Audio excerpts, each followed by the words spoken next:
नमस्कार दोस्तों, कैसे हैं आप लोग। आशा है आप लोग अच्छे होंगे। दोस्तों, आज मैं जो कहानी लेके आई हूँ वह छायावाद के सुप्रसिद्ध कवि श्री जयशंकर प्रसाद जी की कहानी तितली। गंगा से और चौबे के आने जाने से नई होकर वे उसकी आंखों के सामने अपना चित्र उन लहरों में खींच रही थी। मधुवन की गिरस्ती का नशा उसे अब तक विस्मृत के अंधकार में डाले हुए था। वह सोच रही थी क्या वही सत्य था। इतने में दिन में जो मैंने किया वह भ्रम था। मधुवन जब ब्याह कर लेगा तब यहाँ मेरा क्या काम रह जाएगा। गृहस्थी उसे चलाने के लिए तो तितली आ ही जाएगी। आहा, तितली कितनी सुंदर है। क्यों बेटी, मधुआ आज कितने पैसे ले आया। 9 आने बापू, कुल 9 आने और कुछ नहीं। 5 सेर आटा भी दे गया है। कहता था 1 रुपया का इतना ही मिला। वाह रे समय, कहकर बुढ़ा एक बार चित्त होकर सांस लेने लगा। कौतूहल से लड़की ने पूछा, कैसा समय बापू। बुढ़ा चुप रहा। यौवन के व्यंजन दिखाई देने से क्या हुआ, अब भी उसका मन दूध का धोया है। उसे लड़की कहना ही अधिक संगत होगा। उसने फिर पूछा, कैसा समय बापू। चिथड़ों से लिपटे हुए लंबा चौड़ा अस्थि पंजर झंझना उठा। खास कर उसने कहा, जिस भयानक अकाल का स्मरण करके आज भी रोंगटे खड़े हो जाते हैं। जिस पिशाच की अग्नि क्रीड़ा में खेलते हुए तुझको मैंने पाया था, वही संबत 55 का अकाल आज के सुकमय से भी सदैव था। कोमल था तब भी 8 सेर का अन्न बिकता था। आज 5 सेर की बिक्री में भी कहीं जू नहीं रहती। जैसे सब धीरे धीरे दम तोड़ रहे हैं। कोई अकाल कहकर चिल्लाता नहीं, ओह मैं भूल रहा हूँ। कितने ही मनुष्य तभी से एक बार भोजन करके अभ्यासी हो गए हैं। जाने दे, होगा कुछ बंजो। जो सामने आवे उसे झेलना चाहिए। बंजो मटकी में 1.5 पाव दूध 4 कंडों पर गर्म कर रही थी। उफनते हुए दूध को उतार कर उसने कौतूहल से पूछा, बापू, उसे अकाल में तुमने मुझे पाया था। लो दूध पीकर वह पूरी कथा सुनाओ। बुढ़े ने करवट बदलकर दूध लेते हुए बंजो की आंखों में खेलते हुए आश्चर्य को देखा। वह कुछ सोचता हुआ दूध पीने लगा। थोड़ा सा पीकर उसने पूछा, अरे तूने दूध अपने लिए रख लिया। बंजो चुप रही। बुढ़ा खड़खड़ा उठा, तू बड़ी पाजी है, रोटी किससे खाएगी रे। सिर झुकाए हुए बंजो ने कहा, नमक और तेल से मुझे रोटी अच्छी लगती है बापू। बचा हुआ दूध पीकर बुढ़ा फिर कहने लगा, यही समय है, देखती है ना, गायें 1.5 पाव दूध देती हैं। मुझे तो आश्चर्य होता है कि तू इन सूखी ठिठोरियों में से कितना दूध भी कैसे निकालती है। मधुआ दबे पांव आकर उस झोपड़ी के एक कोने में खड़ा हो गया। बुढ़े ने उसकी ओर देखा, पूछा, मधुआ, आज तू क्या ले गया था। 1.5 सेर घुमची, 1 बोझा महुआ का पत्ता और 1 खांचा कंडा बाबा जी। मधुआ ने हाथ जोड़कर कहा, इन सब का दाम 1 रुपया 9 आना ही मिला। 4 पैसे बंधु को मंजूरी में दिए थे। अभी 2 सेर घुमची और होगी बापू। बहुत सी फलियां बनबेरी के झुरमुट में हैं। झड़ जाने पर उन्हें बटोर लूँगी, बंजो ने कहा। बुढ़ा मुस्कराया। फिर उसने कहा, मधुआ, तू गायों को अच्छी तरह चराता नहीं बेटा। देख लो, धवली कितनी दुबली हो गई है। कहाँ चरावें, कुछ ऊपर पड़ती कहीं चराने के लिए बची भी है। मधुआ ने कहा।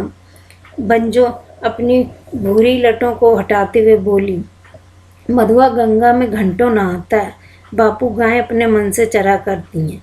जब यह बुलाता है तभी सब चलियाँ आती हैं। बंजो की बात न सुनते हुए बाबा जी ने कहा, तू ठीक कहता है मधुआ।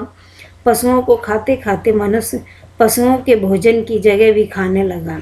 ओह, कितना इनका पेट बढ़ गया। वारे समय, मधुआ बीच में ही बोल पड़ा, बंजो बनिया ने कहा है कि सरफोंका की पत्ती दे जाना।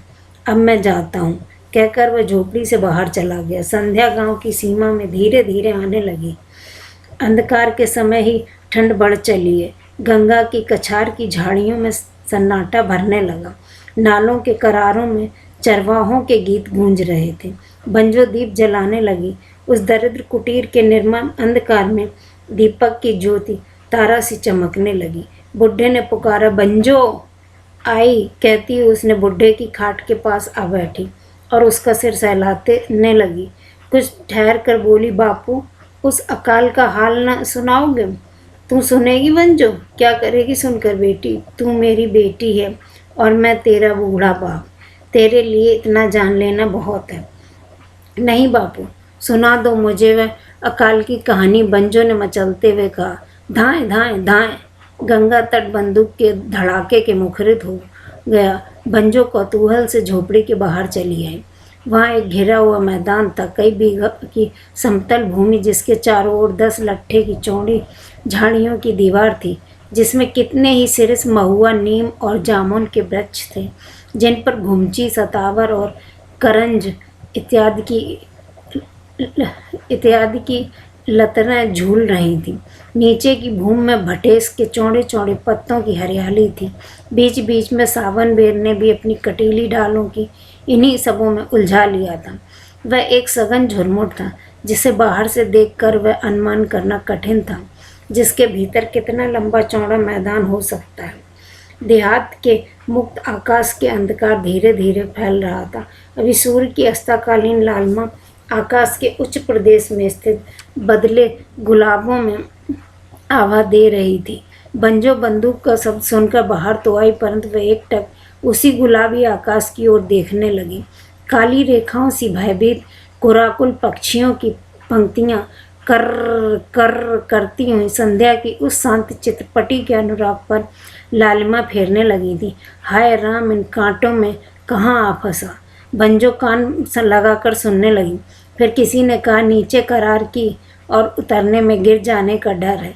उधर से कांटेदार झाड़ियाँ, अब किधर जाऊँ? बंजो समझ गई शिकार खेलने वालों में से इधर आ गिरा है। उसके हृदय में विरक्त हुई। शिकारी पर दया दिखाने की क्या आवश्यकता है, भटकने दो। वह घूमकर उसी मैदान में बैठी हुई श्यामा गौ को देखने लगी। बड़ा मधुर शब्द सुन पड़ा, चौबे जी आप कहाँ हैं? अब बंजो को बाध्य होकर जाना पड़ा। पहले कांटों में फंसने वाले व्यक्ति ने चिल्लाकर कहा, खड़ी रहिए, इधर नहीं। इसी नीम के नीचे ठहरिए, मैं आता हूँ। उधर बड़ा ऊंचा नीचा है। चौबे जी, यहाँ तो मिट्टी काट कर अच्छी सीढ़ियाँ बनी हैं, मैं तो उन्हीं से ऊपर आई हूँ। रमणी ने कोमल कंठ से यह सुन पड़ा। बंजो की उसकी मिठास ने अपनी ओर आकृष्ट किया। जंगली हिरन के सामने कान उठाकर वह सुनने लगी। झाड़ियों के रोंदे जाने का शब्द हुआ। फिर वहीं पहला व्यक्ति बोल उठा, लीजिए, मैं तो किसी भी तरह आ पहुंचा। अब गिरा तब गिरा। राम राम, कैसी सासत है। सरकार से मैं यह कह रहा था कि मुझे ना ले चलिए, मैं यहीं चूड़ा मटर की खिचड़ी बनाऊंगा, पर आपने भी जब कहा तब तो मुझे जाना ही पड़ा। भला आप क्यों चली आई? इंद्रदेव ने कहा, सुखार इधर बहुत है, मैं उनके मुलायम पैरों के लिए आई। सच चौबे जी, लालच में चली आई, किंतु छर्रों से उनका मरना देखने से मुझे सुख तो मिला। आह, कितना निधड़क है। वे गंगा के किनारे टहलते थे। उन पर विंचेस्टर रिपीटर के छर्रों की चोट बिल्कुल ठीक नहीं। मैं आज ही इंद्रदेव को शिकार खेलने से रोकूंगी। आज ही। अब किधर चला जाए? उत्तर में किसी ने कहा। चौबे जी ने डग बढ़ाकर कहा, मेरे पीछे पीछे चले आइए। किंतु मिट्टी बह जाने से मोटी जड़ नीम की उभड़ आई थी। उसने ऐसी करारी ठोकर लगाई कि चौबे जी मुंह के बल गिरे। रमणी चिल्ला उठी। उस धमाके और चिल्लाहट ने बंजो को विचलित कर दिया। वही कटीली झाड़ियों को खींचकर अंधेरे में ठीक ठाक उसी सीढ़ी के पास ले जाकर खड़ी हो गई जिसके पास नीम का वृक्ष था। उसने देखा कि चौबे जी बेतरह गिरे हैं। उनके घुटने में चोट आ गई, वह स्वयं भी नहीं उठ सकते। सुकुमारी सुंदरी के बूते के बाहर की यह बात थी। बंजो ने हाथ लगा दिया। चौबे जी किसी तरह कांपते हुए उठे।